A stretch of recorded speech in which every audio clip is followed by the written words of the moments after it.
and then add their story. But to actually discipline themselves just to listen to the person's story and then to respond to what they said before they add theirs. We tend in stories, they're really engaging, but if most of us human beings, I mean, there might be some extraordinary listeners in this group, but most of us, when we hear it, we're just dying to add what ours was. And we sort of patiently listen, and then we go, oh, mine was just like that. It's sort of women telling birthing stories, or men telling their war stories, or what, their team stories. Actually, what happened in our group was that rather than saying what ours was, we sort of encouraged the person to expand on what they were saying. Wonderful. So we do have some extraordinary listeners. Carl, Barb, and Bob. Yeah, I got his name now. And by the way, there's on page 4, the next page in the handout, you don't have to go to it unless you want, but what we were doing is, there's a picture and it shows who, how, and what. And I'll just go real quickly with one example. If I use mine, I chose freedom as my core value. I was able to walk to the pool, and I learned to swim. I became a good swimmer. So in a sense, I passed a swim test. That would have been a deliverable or an action. Or I was on a team.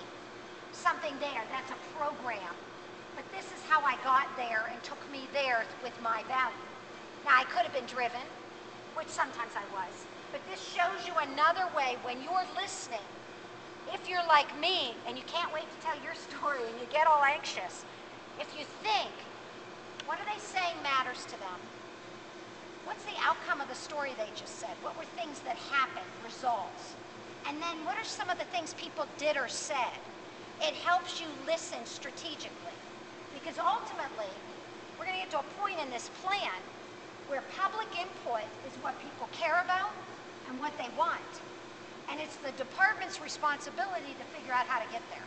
It's their responsibility. This is what strategic planning basically is. You take who people are, what they envision they want, and then you try to figure out how to get them there.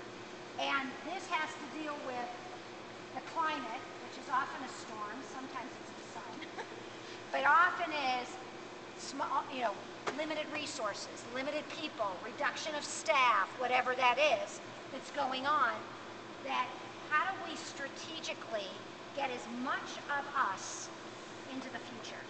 Get as much of who we are and what we care about into the future. So that's kind of the handout explains that a little bit further. There's also a page on asking questions. Because if I ask you guys, and I'll just, again, I don't expect you to go to it, but I can share.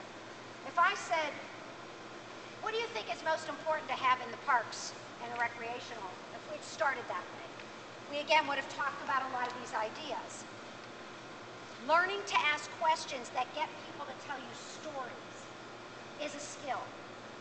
Tell me about an experience when. When I bought that book on the StoryCorps, I got all excited because it's pages of questions.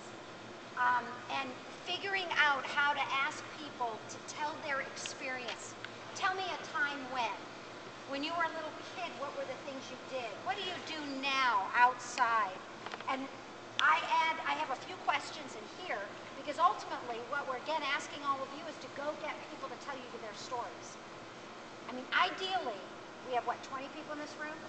If all 20 of us collected 10 stories from our neighbors, we'd have 200 stories.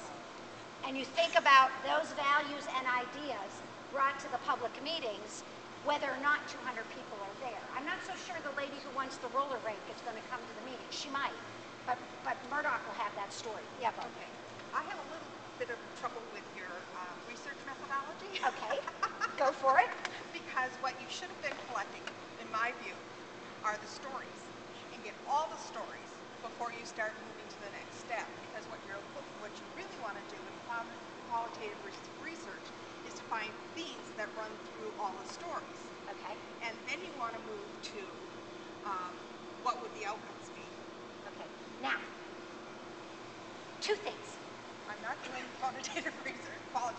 Send them all to her. No. In fact, again, I didn't ask Barb to say that, but Murdoch came up to me while you guys were talking and said he would love it if people were willing to type up their story